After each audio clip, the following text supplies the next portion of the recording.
ಶ್ರೀ ಗಣಪತಿ ಶಾರದಾ ಗುರುಭ್ಯೋ ನಮಃ.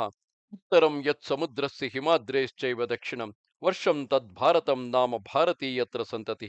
ಶ್ರೋತೃಗಳಿಗೆ ಶ್ರೀ ಸ್ಕಾಂದ ಮಹಾಪುರಾಣದ ನಾಲ್ಕನೆಯ ಕಾಶಿ ಖಂಡದ ಪೂರ್ವಾರ್ಧದಲ್ಲಿ ಮಣಿಕರ್ಣಿಕಾಖ್ಯಾನ ವರ್ಣನ ಎಂಬ 26ನೆಯ ಅಧ್ಯಾಯಕ್ಕೆ ಸ್ವಾಗತ. ಅಗಸ್ತ್ಯನು ಹೇಳುತ್ತಾನೆ, ಎಲೈ ಸ್ಕಂದ ಸ್ವಾಮಿಯೇ, ನನ್ನ ವಿಷಯದಲ್ಲಿ ನೀನು ಪ್ರಸನ್ನನಾಗಿರುವೆಯಾದರೆ, ನನ್ನಲ್ಲಿ ನಿನಗೆ ಅತಿಶಯವಾದ ಪ್ರೀತಿಯೂ ಇರುವುದಾದರೆ, ನನ್ನ ಮನಸ್ಸಿನಲ್ಲಿ ಬಹುಕಾಲದಿಂದಲೂ ಇರುವ ಈ ಸಂಶಯವನ್ನು ಪರಿಹರಿಸುವವನಾಗು. ಅವಿಮುಕ್ತ ಕ್ಷೇತ್ರವು ಭೂಲೋಕದಲ್ಲಿ ಎಂದಿನಿಂದ ಪ್ರಸಿದ್ಧವಾಗಿರುವುದು. ಇದಕ್ಕೆ ಅವಿಮುಕ್ತವೆಂದು ಹೆಸರು ಬರಲು ಕಾರಣವೇನು? ಇದು ಮೋಕ್ಷಪ್ರದವಾದುದು ಹೇಗೆ? ಎಲೈ ಪ್ರಭುವೆ, ಅವಿಮುಕ್ತ ಕ್ಷೇತ್ರದಲ್ಲಿರುವ ಈ ಮಣಿಕರ್ಣಿಕೆಯು ತ್ರಿಲೋಕ ಪೂಜ್ಯವೆನಿಸಿದುದು ಹೇಗೆ? ಅಮರಗಂಗಾ ನದಿಯು ಇರದಿದ್ದಾಗಲೇ ಈ ಮಣಿಕರ್ಣಿಕೆಯು ಈ ಕ್ಷೇತ್ರದಲ್ಲಿದ್ದಿತೆ. ಈ ಕ್ಷೇತ್ರಕ್ಕೆ ವಾರಾಣಸಿ, ಕಾಶಿ, ರುದ್ರವಾಸ ಎಂಬ ಹೆಸರುಗಳು ಬಂದುದು ಹೇಗೆ? ಆನಂದ ಕಾನನವೆಂದು, ಮನೋಹರವಾದ ಅವಿಮುಕ್ತವೆಂದು, ಮಹಾಶ್ಮಶಾನವೆಂದು ಇದು ಪ್ರಖ್ಯಾತಿಯನ್ನು ಹೊಂದಿದುದು ಹೇಗೆ? ಎಲೈ ಷಣ್ಮುಖನೇ, ಈ ವಿಷಯವನ್ನು ಕೇಳಲು ನನಗೆ ಕುತೂಹಲವಾಗಿದೆ. ನನ್ನ ಸಂದೇಹವನ್ನು ನೀನೇ ಕಳೆಯಬೇಕು. ಸ್ಕಂದನು ಹೇಳುತ್ತಾನೆ, ಎಲೈ ಕುಂಭೋದ್ಭವನೇ, ನೀನು ಕೇಳಿದ ಪ್ರಶ್ನೆಗಳ ಭಾರವು ಬಹಳವಾಗಿರುವುದು. ಇದೇ ವಿಷಯವನ್ನೇ ಪೂರ್ವದಲ್ಲಿ ಜಗದಂಬಿಕೆಯು ಪರಮೇಶ್ವರನನ್ನು ಕುರಿತು ಪ್ರಶ್ನಿಸಿದಳು. ದೇವದೇವನು ಸರ್ವಜ್ಞನೂ ಆದ ಆ ಮಹಾದೇವನು ಆ ಜಗನ್ಮಾತೆಗೆ ಆ ವಿಷಯವನ್ನು ಹೇಗೆ ನಿರೂಪಿಸಿದನೋ ಹಾಗೆಯೇ ನಿನಗೂ ತಿಳಿಸುವೆನು. ಪರಮೇಶ್ವರನು ಹೇಳುತ್ತಾನೆ, ಕೆಲವು ಪಾರ್ವತಿಯೇ, ಮಹಾಪ್ರಳಯ ಕಾಲದಲ್ಲಿ ಸ್ಥಾವರ ಜಂಗಮಗಳೆಲ್ಲವೂ ಅಳಿದು ಹೋಗಿ ಸೂರ್ಯನು ಇತರ ಗ್ರಹಗಳೂ ಇಲ್ಲದೆ ಸಮಸ್ತ ಬ್ರಹ್ಮಾಂಡವು ಅಂಧಕಾರಮಯವಾಗಿದ್ದಿತು. ಚಂದ್ರನು ಇರಲಿಲ್ಲ, ಹಗಲಿರುಳುಗಳು ಇರಲಿಲ್ಲ. ಅಲ್ಲಿ ವಾಯುಗಳಾಗಲಿ ಇತರ ತೇಜಸ್ಸುಗಳಿಂದ ವರ್ಧಿತವಾಗಿ ಅಪ್ರಧಾನವಾದ ಭೂತಲವಾಗಲಿ ಆಕಾಶವಾಗಲಿ ಎಲ್ಲವೂ ಶೂನ್ಯವಾಗಿದ್ದಿತು. ದೃಷ್ಟತ್ವ, ದ್ರಷ್ಟೃತ್ವ, ಶ್ರೋತೃತ್ವ ಗುಣಗಳಿಲ್ಲದೆಯೂ, ಶಬ್ದ ಸ್ಪರ್ಶ ವಿವರ್ಜಿತವಾಗಿಯೂ, ಗಂಧ ರೂಪರಹಿತವಾಗಿಯೂ, ರಸಹೀನವಾಗಿಯೂ, ದಿಗಂತಗಳೇ ಕಾಣದಾಗಿಯೂ, ಎತ್ತೆತ್ತಲು ಸೂಜಿ ಮೊನೆಯಷ್ಟು ಅವಕಾಶವಿಲ್ಲದೆ ಗಾಢಾಂಧಕಾರವೇ ಆವರಿಸಿರಲು, ಪ್ರಸಿದ್ಧವೂ ಸದ್ರೂಪವೂ ಕಾಲತ್ರಯ ಬಾಧ್ಯವೂ ಆದ ಯಾವ ಒಂದೇ ಒಂದು ಬ್ರಹ್ಮವು ಶ್ರುತಿಗಳಲ್ಲಿ ಪ್ರತಿಪಾದಿಸಲ್ಪಡುತ್ತದೆಯೋ, ಮನಸ್ಸಿಗೂ ಮಾತಿಗೂ ಎಂದಿಗೂ ನಿಲುಕದ ನಾಮರೂಪ ವರ್ಣಗಳಾಗಲಿ ಸ್ಥೂಲ ಸೂಕ್ಷ್ಮಾದಿ ಲಕ್ಷಣಗಳಾಗಲಿ ಹ್ರಸ್ವ ದೀರ್ಘ ಲಘುತ್ವ ಗುರುತ್ವಗಳಾಗಲಿ ವೃದ್ಧಿ ಕ್ಷಯಗಳಾಗಲಿ ಇಲ್ಲದ ಆ ಬ್ರಹ್ಮವಸ್ತು ಒಂದೇ ಇದ್ದಿತು. ಸತ್ಯವೂ ಜ್ಞಾನ ಸ್ವರೂಪವೂ ಅನಂತವೂ ಆನಂದ ಲಕ್ಷಣವುಳ್ಳದ್ದು ಆದ ಆ ಪರಬ್ರಹ್ಮವು ಇರುವುದೆಂದು ಶ್ರುತಿಗಳು ಸಂಶಯ ಉಂಟಾಗುವಂತೆಯೇ ಹೇಗೆಯೋ ಪ್ರತಿಪಾದಿಸಿರುತ್ತವೆ. ಅದೇ ಪ್ರಮಾಣಕ್ಕೆ ನಿಲುಕದುದಾಗಿ ಆಧಾರರಹಿತವಾಗಿ ಷಡ್ಭಾವ ವಿಕಾರಗಳಿಲ್ಲದುದಾಗಿ ಶರೀರ ಶೂನ್ಯವಾಗಿ ಸುಖ ದುಃಖಾದಿ ದ್ವಂದ್ವ ಗುಣಗಳಿಗೆ ಆಶ್ರಯವಲ್ಲದುದಾಗಿ ಯೋಗಿಗಳಿಂದ ಮಾತ್ರವೇ ತಿಳಿದುಕೊಳ್ಳಲು ಸಾಧ್ಯವೆನಿಸಿ ಸರ್ವವ್ಯಾಪಕವೂ ಸಮಸ್ತಕ್ಕೂ ಏಕೈಕ ಕಾರಣವೂ ಆಗಿರುವುದು. ಇಷ್ಟೇ ಅಲ್ಲದೆ ಅದು ಭೇದ ಶೂನ್ಯವೂ ಸೃಷ್ಟ್ಯಾದಿ ವ್ಯಾಪಾರ ರಹಿತವೂ ಮಾಯೆಯೇ ಇಲ್ಲದುದಾಗಿಯೂ ಸರ್ವಾನರ್ಥರಹಿತವೂ ಆಗಿರುವುದು. ಹೀಗೆ ಕೇವಲ ಸಂಜ್ಞಾ ಸ್ವರೂಪದಿಂದಲೇ ಉದಿಸಿದ ಆ ಪರಬ್ರಹ್ಮನ ಅನೇಕ ಸಂಜ್ಞೆಗಳನ್ನು ಈ ಹಿಂದೆ ಹೇಳಿದ ರೀತಿಯಲ್ಲಿ ಜ್ಞಾನಿಗಳಾದವರು ವಿಕಲ್ಪಿಸಿ ಹೇಳುತ್ತಾರೆ. ಹೀಗೆ ಸಂಜ್ಞಾ ಮಾತ್ರ ಲಕ್ಷಣವಾದ ಆ ಪರಬ್ರಹ್ಮಕ್ಕೆ ಎರಡನೆಯದರ ಅಪೇಕ್ಷೆಯು ಒಂದುಂಟಾಯಿತು. ಆಗ ಆ ಬ್ರಹ್ಮವು ತನ್ನ ಲೀಲೆಗಿಂದಲೇ ಅಮೂರ್ತವಾದ ತನ್ನ ಸ್ವರೂಪವನ್ನು ಮೂರ್ತವನ್ನಾಗಿಸಿತು. ಆ ರೂಪವಾದರೂ ಸರ್ವೈಶ್ವರ್ಯ ಗುಣ ಸಮನ್ವಿತವಾಗಿ ಸರ್ವಜ್ಞಾನಮಯವು, ಮಂಗಳಕರವು, ಸರ್ವವ್ಯಾಪಕವು, ಸರ್ವರೂಪ ಸಮನ್ವಿತವು, ಸರ್ವದೃಷ್ಟಿಯು, ಸಮಸ್ತ ಕಾರ್ಯನಿರ್ವಾಹಕವು, ಸರ್ವ ಜಗಕ್ಕೂ ನಮಸ್ಕಾರಾರ್ಹವೂ ಆದ ಏಕಮಾತ್ರ ದೈವವು, ಸರ್ವಕ್ಕೂ ಆದಿಯೆನಿಸಿ ಆಶ್ರಯಿಸಿದ ಸಮಸ್ತರಿಗೂ ಸರ್ವಪ್ರದವೆನಿಸಿ ಸಮಸ್ತವನ್ನು ಉಚಿತ ರೀತಿಯಲ್ಲಿ ನಿರ್ವಹಣೆ ಮಾಡುವುದಾಗಿ ಶೋಭಿಸುತ್ತಿದ್ದಿತು. ಅಂತಹ ಈಶ್ವರ ಸಂಬಂಧವು ಅತ್ಯಂತ ಶುದ್ಧವೂ ಆದ ಸಗುಣ ಬ್ರಹ್ಮವನ್ನು ನಿರ್ಮಿಸಿದ ಬಳಿಕ ಅವ್ಯಯವೂ ಸರ್ವವ್ಯಾಪಕವೂ ಆದ ಆ ಪರಬ್ರಹ್ಮವು ಅಂತರ್ಧಾನವನ್ನೈದಿತು. ಕೆಲವು ಪ್ರಿಯಳೇ, ಅಮೂರ್ತವೂ ಪರಾತ್ಪರವೂ ಆದ ಆ ನಿರ್ಗುಣ ಬ್ರಹ್ಮಮೂರ್ತಿಯು ನಾನೇ. ಅಂದಿನ ಇಂದಿನ ಜ್ಞಾನಿಗಳು ನನ್ನನ್ನು ಈಶ್ವರನೆಂದು ಹೇಳುತ್ತಾರೆ. ಇದಾದ ಮೇಲೆ ಸ್ವೇಚ್ಛೆಯಿಂದ ವಿಹರಿಸುತ್ತಿದ್ದ ಸಗುಣ ಬ್ರಹ್ಮನಾದ ನಾನು ನನ್ನ ಶರೀರದಿಂದಲೇ ಅನಪಾಯಿನಿಯು, ಪ್ರಧಾನ ಪ್ರಕೃತಿಯು, ಗುಣವತಿಯು, ಉತ್ತಮಳು, ಮಾಯೆಯು, ಬುದ್ಧಿತತ್ವದ ಜನನಿಯು, ವಿಕೃತಿ ರಹಿತೆಯು ಎಂದು ಕೇಳಲ್ಪಡುವ ನಿನ್ನನ್ನು ಸೃಜಿಸಿದೆನು. ಕಾಲ ಸ್ವರೂಪಿಯು ಪರಮ ಪುರುಷನು ಆದ ಆ ನಾನು ಶಕ್ತಿ ಸ್ವರೂಪಿಣಿಯಾದ ನಿನ್ನನ್ನು ಈ ಕಾಶಿ ಕ್ಷೇತ್ರವನ್ನು ಒಂದೇ ತಡವೆಯೇ ನಿರ್ಮಿಸಿದೆನು. ಆದುದರಿಂದ ನೀನೆಂತೋ ಅಂತೆಯೇ ಈ ಕ್ಷೇತ್ರವು ಅನಾದಿಯಾದುದು. ಸ್ಕಂದನು ಹೇಳುತ್ತಾನೆ, ಅಯ್ಯ ಅಗಸ್ತ್ಯನೇ, ಆ ಶಕ್ತಿಯೇ ಪ್ರಕೃತಿಯೆಂದು, ಆ ಪುರುಷನೇ ಪರಮೇಶ್ವರನೆಂದು ಹೇಳಲಾಗಿದೆ. ಅಯ್ಯ ಘಟೋದ್ಭವನೇ, ಈ ಪ್ರಕೃತಿ ಪುರುಷರಿಬ್ಬರು ಪರಮಾನಂದ ರೂಪಿಗಳಾಗಿ ಕ್ರೀಡಿಸುತ್ತಿರಲು ಪಂಚಕ್ರೋಶ ಪರಿಮಿತವಾಗಿ ಆ ಪರಮ ಪುರುಷನ ಪದತಲದಿಂದಲೇ ನಿರ್ಮಿತವಾಗಿರುವ ಆನಂದ ರೂಪವೇ ಆದಂತಹ ಈ ಕಾಶಿ ಕ್ಷೇತ್ರವು ಈ ಮನ್ವಂತರ ಪ್ರಳಯದಲ್ಲಿಯೂ ಆ ಪಾರ್ವತಿ ಪರಮೇಶ್ವರರಿಂದ ಅಗಲಿರುವುದಿಲ್ಲ. ಆದುದರಿಂದಲೇ ಜ್ಞಾನಿಗಳಾದ ಮಹಾಮುನಿಗಳು ಇದನ್ನು ಅವಿಮುಕ್ತವೆಂದು ತಿಳಿದಿರುತ್ತಾರೆ. ಭೂಮಂಡಲವೇ ಇಲ್ಲದಿದ್ದು ಜಲವೇ ಸೃಷ್ಟಿಯಾಗದಿದ್ದಂದು ಆ ಪರಮೇಶ್ವರನು ಈ ಕ್ಷೇತ್ರವನ್ನು ನಿರ್ಮಿಸಿದನು. ಎಲೆ ಕುಂಭಜನೆ, ಇದು ಈ ಕ್ಷೇತ್ರದ ರಹಸ್ಯವು. ಇದನ್ನು ಯಾರೂ ತಿಳಿದಿರುವುದಿಲ್ಲವು. ಈ ರಹಸ್ಯವನ್ನು ನಾಸ್ತಿಕನಿಗೂ ಚರ್ಮ ಚಕ್ಷುವಿಗೂ ಎಂದಿಗೂ ಹೇಳತಕ್ಕದ್ದಲ್ಲ. ಶ್ರದ್ಧಾಳುವಾಗಿ ವಿನಯ ವಿಧೇಯತೆಗಳಿದ್ದು ಭೂತ ಭವಿಷ್ಯ ವರ್ತಮಾನ ಕಾಲಗಳ ಆಗುಹೋಗುಗಳನ್ನು ನೋಡಬಲ್ಲ ಜ್ಞಾನ ನೇತ್ರವುಳ್ಳವನಾಗಿ ಶಿವಭಕ್ತನು ಶಾಂತನು ಮೋಕ್ಷಾಪೇಕ್ಷಿಯೂ ಆದವರಿಗೆ ಮಾತ್ರ ಇದನ್ನು ಹೇಳತಕ್ಕದ್ದು.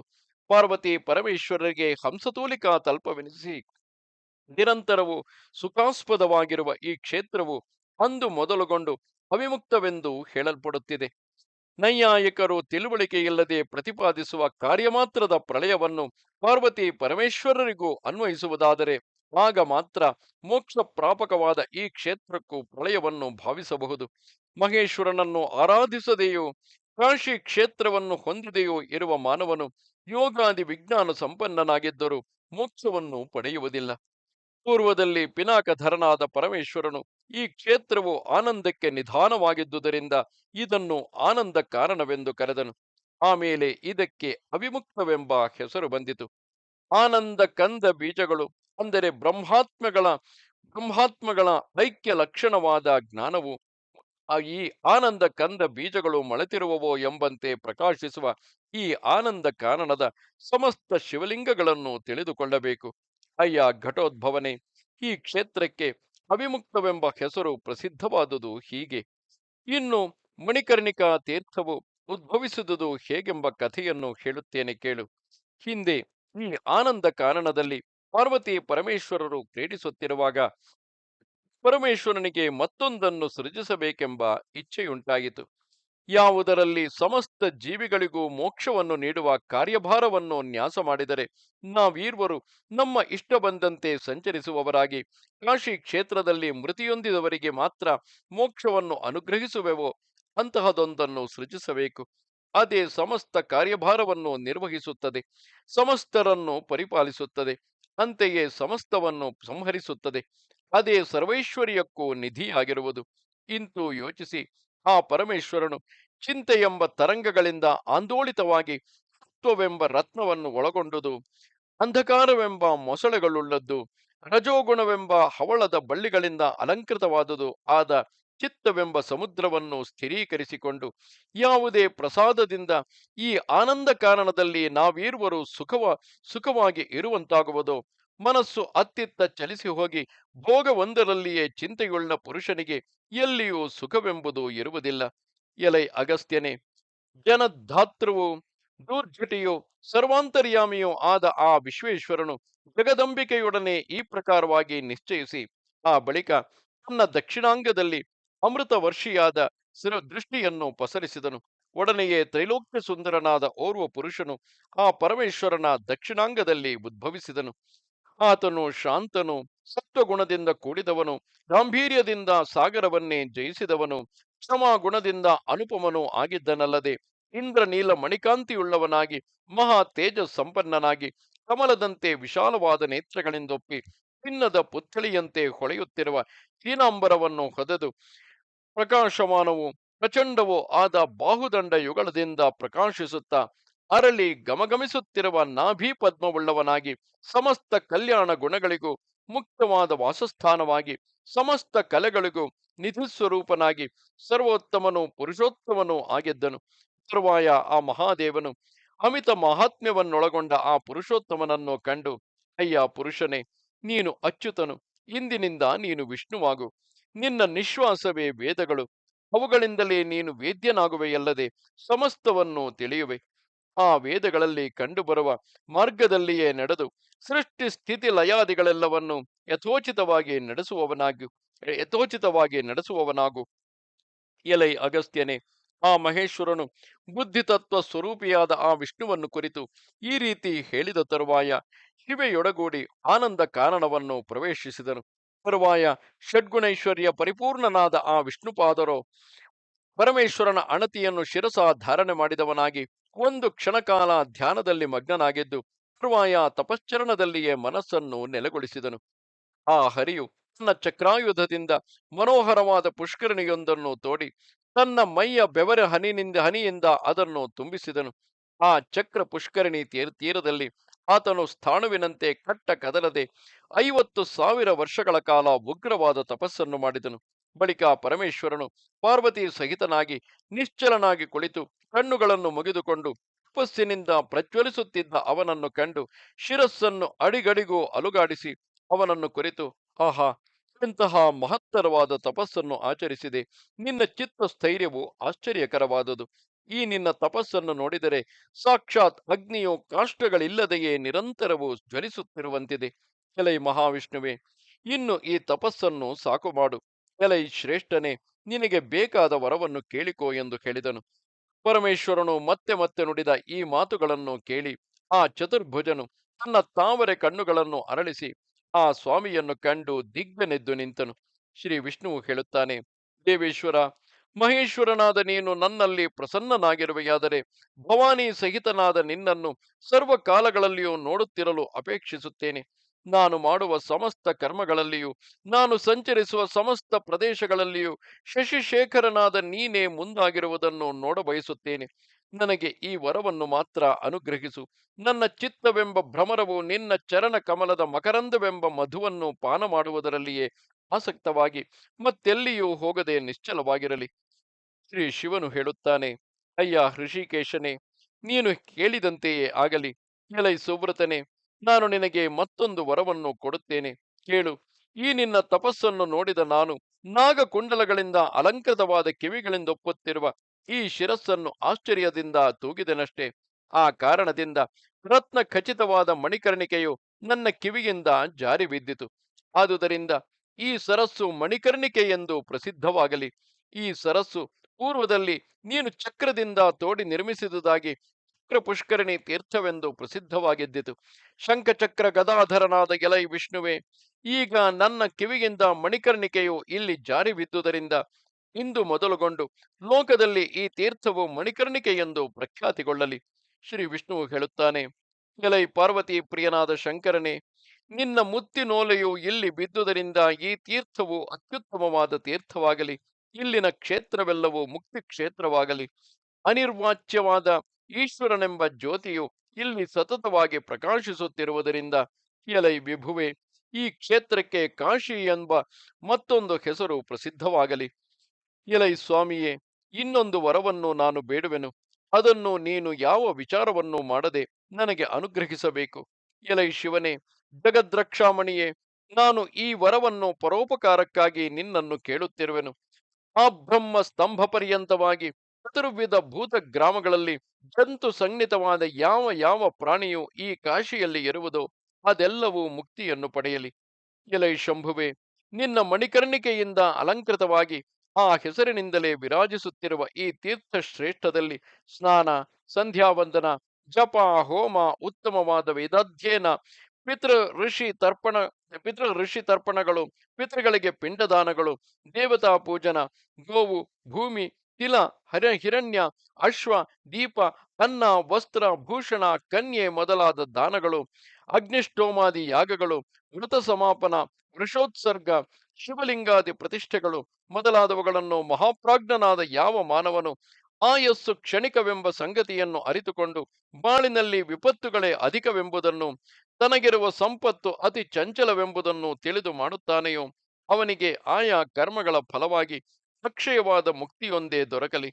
ಎಲೈ ಶಂಭುವೆ, ಇಷ್ಟೇ ಅಲ್ಲದೆ ಈ ಮಣಿಕರ್ಣಿಕಾ ತೀರ್ಥದಲ್ಲಿ ಪ್ರಾಯೋಪವೇಶವನ್ನು ಮಾಡಿ ಆತ್ಮಹತ್ಯೆಯೊಂದನ್ನುಳಿದು ಮಾನವನು ಶ್ರದ್ಧಾಯುಕ್ತನಾಗಿ ಯಾವುದೇ ಶುಭಕರ್ಮವನ್ನು ಆಚರಿಸಿದರೂ ಅದು ಮುಕ್ತಿ ಪ್ರಾಪ್ತಿಗೆ ಕಾರಣವಾಗಿ ಪರಿಣಮಿಸಲಿ. ಮಾನವನು ಶುಭಕರ್ಮವನ್ನು ಎಸಗಿ ಆಮೇಲೆ ಮರುಗದೆಯೋ ಕಾಲಾಂತರದಲ್ಲಿ ಅದನ್ನು ಬೇರೊಬ್ಬರಿಗೆ ತಿಳಿಸದೆಯೋ ಇದ್ದಲ್ಲಿ ಆ ಕರ್ಮವು ಇಲ್ಲಿ ಪರಮೇಶ್ವರನಾದ ನಿನ್ನ ಅನುಗ್ರಹದಿಂದ ಅಕ್ಷಯವೆನಿಸಲಿ. ಈ ಕರ್ಮವೊಂದೇ ಅಲ್ಲದೆ ನಿನ್ನ ಅನುಗ್ರಹದಿಂದಲೇ ಅವನಿಗೆ ಸೇರಿದ ಸರ್ವಸ್ವವು ಅಕ್ಷಯವಾಗಲಿ. ಯಾವುದಿರುವುದೋ, ಯಾವುದು ಆಗುವುದೋ, ಯಾವುದು ಆಗಿದ್ದಿತೋ ಅವೆಲ್ಲಕ್ಕಿಂತಲೂ ಈ ಕಾಶಿ ಕ್ಷೇತ್ರವು ಉತ್ತಮವೆನಿಸಿ ಸಮಸ್ತ ಶುಭಗಳಿಗೂ ಜನ್ಮಭೂಮಿ ಎನಿಸಲಿ. ಎಲೈ ಶಿವನೇ, ಈ ಪ್ರಪಂಚದಲ್ಲಿ ನಿನಗಿಂತಲೂ ಮಂಗಳಕರವಾದ ಏನೊಂದು ಇಲ್ಲದಿರುವುದರಿಂದ ನೀನು ನೆಲೆಸಿರುವ ಆನಂದವನವೆಂದು ಪ್ರಸಿದ್ಧವಾದ ಈ ಕಾಶಿ ಕ್ಷೇತ್ರಕ್ಕಿಂತಲೂ ಅಧಿಕವಾದದ್ದು ಯಾವುದೂ ಇಲ್ಲದಿರಲಿ. ಆತ್ಮ ಅನಾತ್ಮ ವಿವೇಕ ಮೂಲವಾದ ಸಾಂಖ್ಯಶಾಸ್ತ್ರದ ಪರಿಚಯ, ಅಷ್ಟಾಂಗ ಸಹಿತವಾದ ಯೋಗಶಾಸ್ತ್ರಾಭ್ಯಾಸ, ಜೀವ ಬ್ರಹ್ಮರ ಐಕ್ಯಾನುಸಂಧಾನ, ವಿವಿಧ ವ್ರತಗಳು, ತಪಸ್ಸು, ದಾನ ಈ ಮೊದಲಾದವು ಏನನ್ನೂ ಮಾಡದೇ ಇದ್ದರೂ ಈ ಕ್ಷೇತ್ರ ನಿವಾಸಿಗಳಾದ ಪ್ರಾಣಿಗಳಿಗೆ ಸತತವೂ ಶ್ರೇಯಸ್ಸೇ ಲಭಿಸಲಿ. 5 ಕ್ರೋಶಗಳ ಪರಿಮಿತಿಯುಳ್ಳ ಈ ಕಾಶಿಯಲ್ಲಿ ಮೃತಿಯನ್ನು ಹೊಂದುವ ಮೊಲ, ಸೊಳ್ಳೆ, ಸಣ್ಣ ಪುಟ್ಟ ಕ್ರಿಮಿಗಳು, ಪತಂಗದ ಹುಳುಗಳು, ಕುದುರೆ, ಸರ್ಪಗಳು ಎಲ್ಲವೂ ಮುಕ್ತಿಗೆ ಸಲ್ಲಲಿ. ಕಾಶಿಯ ಹೆಸರನ್ನು ಹೇಳಿಕೊಳ್ಳುವ ಮಾನವನಿಗೂ ಪಾಪಕ್ಷಯವಾಗಿ ಶ್ರೇಯಸ್ಸು ಲಭಿಸಲಿ. ಈ ಕ್ಷೇತ್ರದಲ್ಲಿ ವಾಸ ಮಾಡುವವರಿಗೆ ಯಾವಾಗಲೂ ಕೃತಯುಗವೇ ಆಗಿರಲಿ, ಯಾವಾಗಲೂ ಉತ್ತರಾಯಣವೇ ನಡೆಯಲಿ, ಯಾವಾಗಲೂ ಮಹೋದಯ ಪುಣ್ಯಕಾಲವೇ ಆಗಿರಲಿ. ಎಲೈ ತ್ರಿಲೋಚನನೆ, ಶ್ರುತಿಗಳಲ್ಲಿ ಹೇಳಿರುವ ಸಮಸ್ತ ಪವಿತ್ರ ವಸ್ತುಗಳಿಗಿಂತಲೂ ಈ ಕಾಶಿ ಕ್ಷೇತ್ರವು ಉತ್ತಮೋತ್ತಮವೆನಿಸಿರಲಿ. 4 ವೇದಗಳ ಅಧ್ಯಯನದಿಂದ ಲಭ್ಯವಾಗುವ ಪುಣ್ಯವು ಈ ಕಾಶಿ ಕ್ಷೇತ್ರದಲ್ಲಿ 1,00,000 ಗಾಯತ್ರಿ ಜಪವನ್ನು ಮಾಡುವುದರಿಂದಲೇ ಲಭಿಸಲಿ. ಅಷ್ಟಾಂಗ ಸಹಿತವಾದ ಯೋಗವನ್ನು ಅಭ್ಯಾಸ ಮಾಡುವುದರಿಂದ ಯಾವ ಪುಣ್ಯವು ಉಂಟಾಗುತ್ತದೆಯೋ ಅದಕ್ಕಿಂತಲೂ ಹೆಚ್ಚಾದ ಪುಣ್ಯವು ಈ ಕಾಶಿ ಕ್ಷೇತ್ರವನ್ನು ಶ್ರದ್ಧಾ ಭಕ್ತಿಗಳಿಂದ ಸೇವಿಸುವಷ್ಟರಿಂದಲೇ ದೊರಕುವುದಾಗಲಿ. ಕೃಚ್ಛ್ರ ಚಾಂದ್ರಾಯಣಾದಿ ವ್ರತಗಳನ್ನು ಮಾಡುವುದರಿಂದಲೂ ಯಾವ ಶ್ರೇಯಸ್ಸು ಸಂಪಾದನೆಯಾಗುತ್ತದೆಯೋ ಅದು ಆನಂದ ಕಾರಣವಾದ ಈ ಕಾಶಿಯಲ್ಲಿ ಒಂದೇ ಒಂದು ಉಪವಾಸದಿಂದಲೇ ಉಂಟಾಗಲಿ. ಬೇರೊಂದು ಕಡೆ 100 ಸಂವತ್ಸರಗಳ ಕಾಲ ತಪಸ್ಸನ್ನೆಸಗಿದರೆ ಯಾವ ಶ್ರೇಯಸ್ಸುಂಟಾಗುವುದೋ ಅದು ಈ ಕಾಶಿ ಕ್ಷೇತ್ರದಲ್ಲಿ 1 ವರ್ಷ ಕಾಲ ಭೂಷಯನ ವ್ರತವನ್ನು ಮಾಡುವುದರಿಂದ ಲಭ್ಯವಾಗಲಿ. ಎಲೈ ಪರಮೇಶ್ವರನೇ, ಬೇರೊಂದು ಕಡೆ ಅಜನ್ಮವು ಮೌನ ವ್ರತವನ್ನು ಆಚರಿಸುವುದರಿಂದ ಯಾವ ಪುಣ್ಯವು ಉಂಟೆಂದು ತಿಳಿಯಲಾಗಿದೆಯೋ ಅದೇ ಫಲವು ಈ ಕ್ಷೇತ್ರದಲ್ಲಿ 1 ಪಕ್ಷ ದಿನಗಳ ಕಾಲ ಸತ್ಯವನ್ನೇ ನುಡಿಯುವುದರಿಂದ ಲಭಿಸುವುದಾಗಲಿ. ಇತರ ಪ್ರದೇಶಗಳಲ್ಲಿ ಸರ್ವಸ್ವವನ್ನು ವಿನಿಯೋಗಿಸುವುದರಿಂದ ಯಾವ ಫಲವುಂಟೆಂದು ಹೇಳಿದೆಯೋ ಅದಕ್ಕೆ 10,000 ಮಡಿಯಾದ ಫಲವು ಈ ಕಾಶಿ ಕ್ಷೇತ್ರದಲ್ಲಿ ಸಹಸ್ರ ಬ್ರಾಹ್ಮಣ ಸಂತರ್ಪಣೆ ಮಾಡುವುದರಿಂದ ದೊರಕುವುದಾಗಲಿ. ಭೂಮಂಡಲದಲ್ಲಿರುವ ಸಮಸ್ತ ಮುಕ್ತಿ ಕ್ಷೇತ್ರಗಳನ್ನು ಸೇವಿಸುವುದರಿಂದ ಉಂಟಾಗುವ ಶ್ರೇಯಸ್ಸು ಈ ಅವಿಮುಕ್ತ ಕ್ಷೇತ್ರವನ್ನು 5 ದಿನಗಳ ಕಾಲ ಸೇವಿಸುವುದರಿಂದಲೇ ಉಂಟಾಗಲಿ. ಪ್ರಯಾಗ ಕ್ಷೇತ್ರದಲ್ಲಿ ಸ್ನಾನ ಮಾಡುವುದರಿಂದ ಯಾವ ಪುಣ್ಯ ಉಂಟೆಂದು ಎಷ್ಟು ಮಂಗಳಪ್ರದವೆಂದು ಹೇಳಲಾಗಿರುವುದೋ ಅದು ಈ ಕಾಶಿ ಕ್ಷೇತ್ರವನ್ನು ಶ್ರದ್ಧೆಯಿಂದ ಸಂದರ್ಶಿಸುವ ಮಾತ್ರದಿಂದಲೇ ಉಂಟಾಗಲಿ. ಅಶ್ವಮೇಧ ಯಾಗದಿಂದಲೂ ರಾಜಸೂಯ ಯಾಗದಿಂದಲೂ ಯಾವ ಫಲವು ದೊರಕುತ್ತದೆಯೋ ಅದೇ ಫಲವು ಇಂದ್ರಿಯ ನಿಗ್ರಹವುಳ್ಳವನಾಗಿ ಮಾನವನು ಈ ಕಾಶಿ ಕ್ಷೇತ್ರದಲ್ಲಿ 3 ರಾತ್ರಿಗಳು ಮಲಗುವುದರಿಂದಲೇ ದೊರಕುತ್ತದೆ. ತುಲಾ ಪುರುಷ ದಾನದಿಂದ ಲಭಿಸುವ ಪುಣ್ಯವು ಶ್ರದ್ಧೆಯಿಂದ ಈ ಕಾಶಿ ಕ್ಷೇತ್ರವನ್ನು ಸಂದರ್ಶಿಸುವುದರಿಂದಲೇ ಉಂಟಾಗಲಿ. ಈ ಪ್ರಕಾರವಾಗಿ ಪ್ರಾರ್ಥಿಸಿದ ಆ ಮಧುಸೂದನನ ವರವನ್ನು ಕೇಳಿ ದೇವದೇವನಾದ ಆ ಜಗತ್ಪತಿಯು ಪ್ರಸನ್ನ ಚಿತ್ತನಾಗಿ, ಅಯ್ಯ ವಿಷ್ಣುವೆ, ಅಂತೆಯೇ ಆಗಲಿ ಎಂದು ನುಡಿದು ಮತ್ತು ಹೇಳತೊಡಗಿದನು. ಶ್ರೀ ಮಹಾದೇವನು ಹೇಳುತ್ತಾನೆ, ಜಗತ್ತಿನ ಸ್ಥಿತಿ ಲಯಗಳಿಗೆ ನಿಯಾಮಕನು ಮಹಾಬಾಹುವು ಆದ ಎಲೈ ಮಹಾವಿಷ್ಣುವೆ, ಕೇಳು. ನೀನು ಶ್ರುತಿಯಲ್ಲಿ ಹೇಳಿರುವಂತೆ ವಿವಿಧ ಸೃಷ್ಟಿಯನ್ನು ಮಾಡುವವನಾಗು. ಸಮಸ್ತ ಭೂತಗಳಿಗೂ ತಂದೆಯಂತೆ ಧರ್ಮ ಪರಿಪಾಲಕನಾಗಿರು. ಧರ್ಮವನ್ನು ಕೆಡಿಸುವ ದೈತ್ಯ ದಾನವಾದಿ ವಿವಿಧ ವಿದ್ವೇಷಿಗಳನ್ನು ಧ್ವಂಸಗೊಳಿಸು. ಧರ್ಮವಲ್ಲದ ಮಾರ್ಗದಲ್ಲಿ ನಡೆಯುವ ಮಾನವರ ಅಧೋಗತಿಗೂ ನೀನೇ ಕಾರಣನಾಗಿರು. ಪ್ರಾಣಿಗಳ ಕರ್ಮಾನುಗುಣವಾಗಿ ಅಹಿತಗಳು ಸಂಭವಿಸುವುದರಿಂದ ನೀನು ಈ ವಿಷಯದಲ್ಲಿ ಕೇವಲ ನಿಮಿತ್ತ ಮಾತ್ರನು.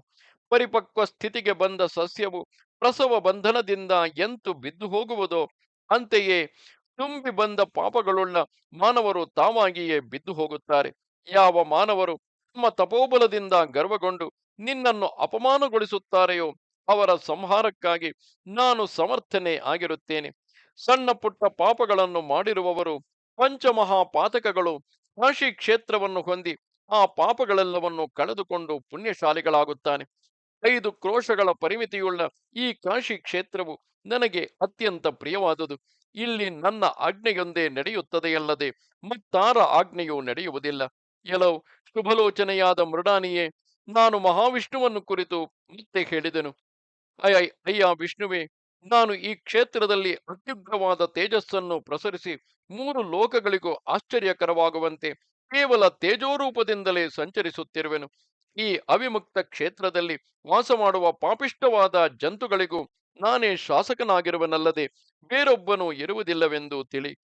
100 ಯೋಜನಗಳ ದೂರದಲ್ಲಿದ್ದರೂ ಯಾರು ಈ ಕಾಶಿ ಕ್ಷೇತ್ರವನ್ನು ಮನಸ್ಸಿನಲ್ಲಿಯೇ ಧ್ಯಾನಿಸುತ್ತಾರೆಯೋ ಅವರು ಅನೇಕ ಪಾತಕಗಳಿಂದ ದೂಷಿತರಾಗಿದ್ದರು ಆ ಪಾತಕಗಳ ಕೋಟಲೆಗೆ ಒಳಗಾಗುವುದಿಲ್ಲ.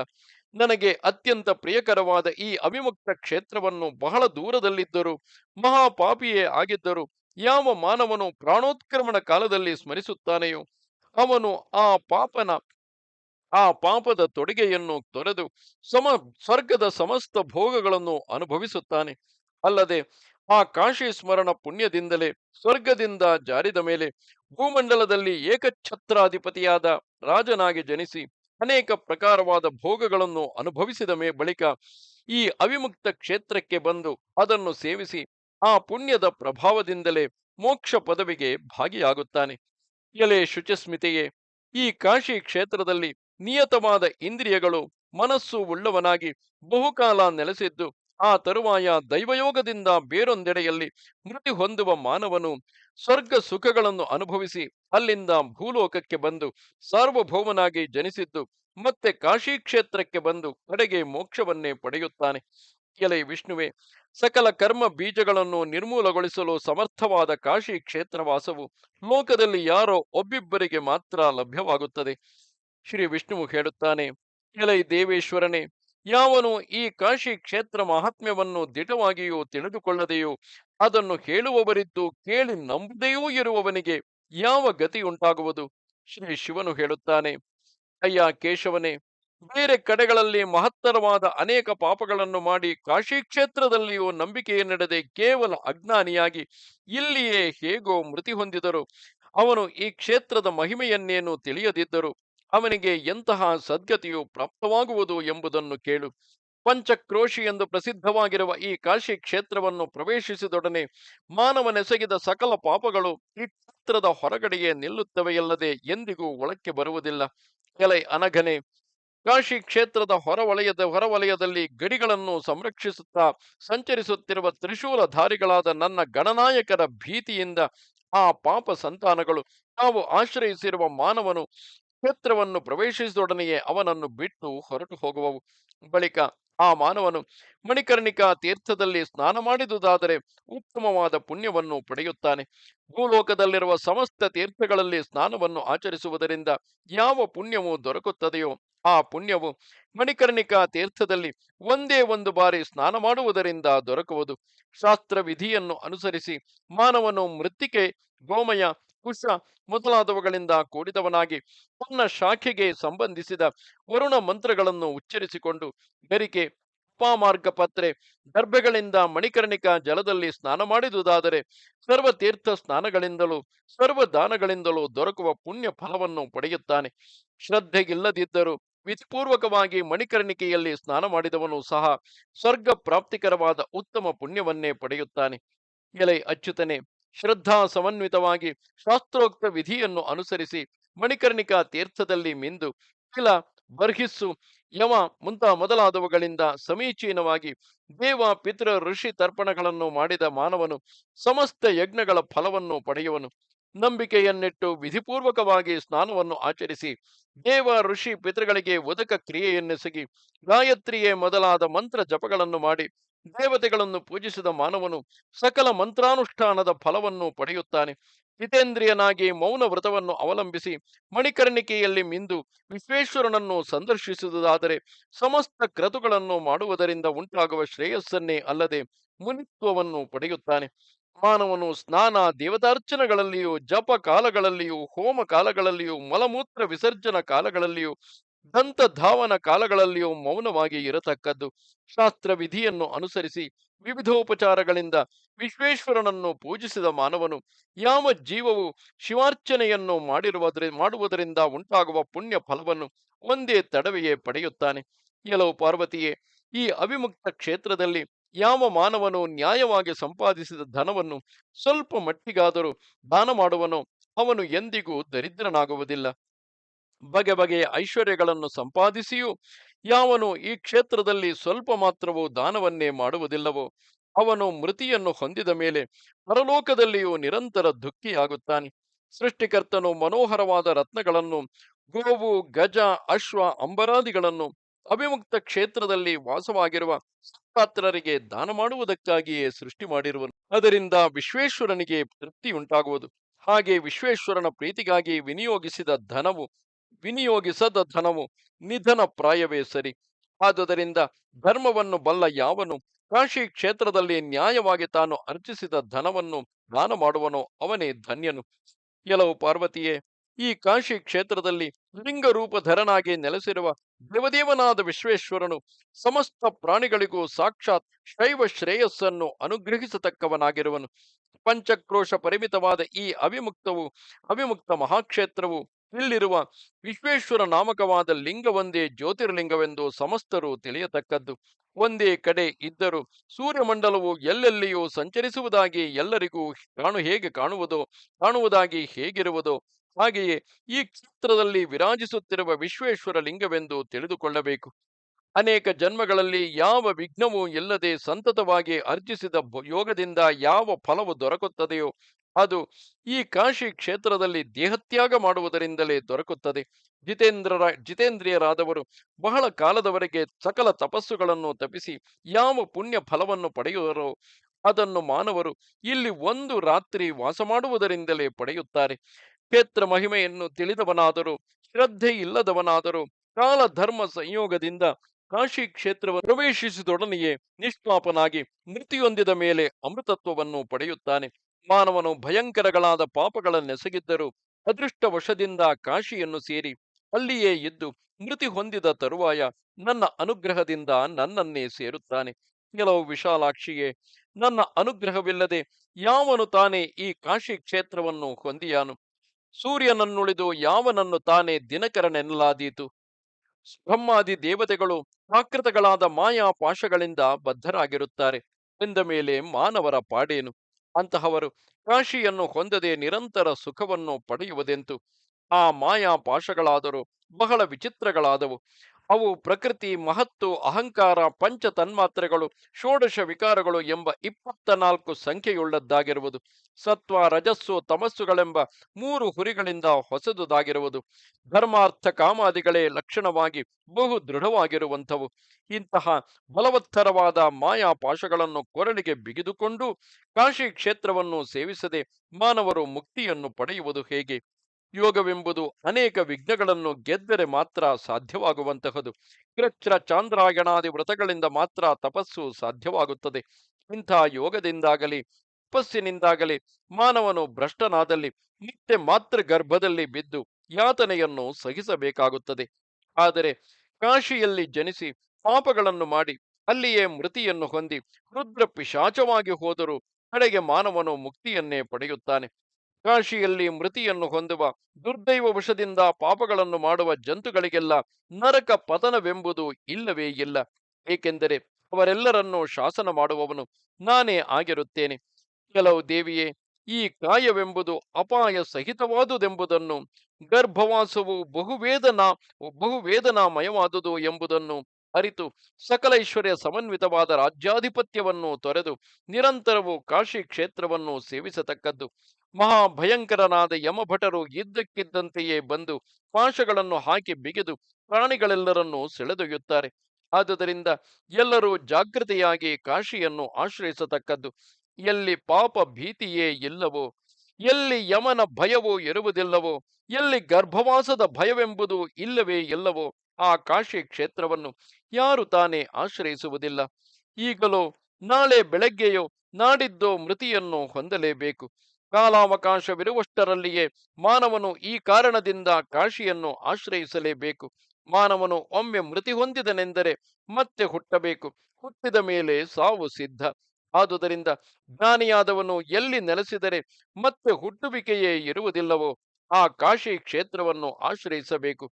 ಪುತ್ರ ಕ್ಷೇತ್ರ ಕಲತ್ರ ರೂಪವಾಗಿ ಭವಿಷ್ಯ ಜನ್ಮಗಳಲ್ಲಿ ಅನೇಕ ರೂಪವಾಗಿ ಬೆಳಗುವ ಈ ವೈಷ್ಣವ ಮಾಯೆಯನ್ನು ತೊರೆದು ಭವನಾಶಿನಿ ಎನಿಸಿದ ಕಾಶಿಯನ್ನು ಆಶ್ರಯಿಸಬೇಕು.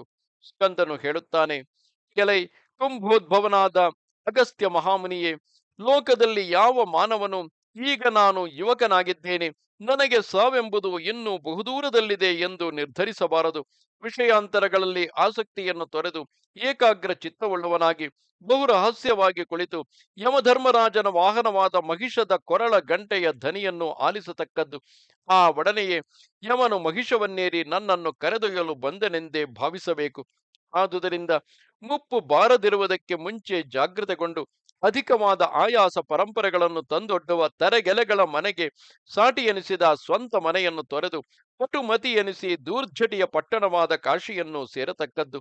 ವ್ಯಾಸನು ಹೇಳುತ್ತಾನೆ, ಅಯ್ಯ ಸೂತ ಪುರಾಣಿಕನೇ, ಈ ಪ್ರಕಾರವಾಗಿ ಸ್ಕಂದನು ಅಗಸ್ತ್ಯ ಮುನಿಯ ಮುಂಗಡೆ ಸಮಸ್ತ ಪಾಪಗಳನ್ನು ನಾಶಗೊಳಿಸುವ ಈ ಪುಣ್ಯ ಕಥೆಯನ್ನು ಹೇಳಿ ಮತ್ತೆ ಹೇಳತೊಡಗಿದನು. ಇಲ್ಲಿಗೆ 81,000 ಶ್ಲೋಕಗಳ ಸಂಹಿತೆಯೆಂದು ಪ್ರಸಿದ್ಧವಾದ ಶ್ರೀ ಸ್ಕಾಂದ ಮಹಾಪುರಾಣದ 4ನೆಯ ಕಾಶಿ ಖಂಡದ ಪೂರ್ವಾರ್ಧದಲ್ಲಿ ಮಣಿಕರ್ಣಿಕಾಖ್ಯಾನ ವರ್ಣನವೆಂಬ 26ನೆಯ ಅಧ್ಯಾಯವು ಮುಗಿದುದು. ನಮಸ್ತೆ ಶಾರದೆ ದೇವಿ ಕಾಶ್ಮೀರ ಪುರವಾಸಿನಿ ತ್ವಾಮಹಂ ಪ್ರಾರ್ಥೆಯೇ ನಿತ್ಯಂ ವಿದ್ಯಾದಾನಂಚ ದೇಹಿಮೆ. ನಮಸ್ಕಾರ.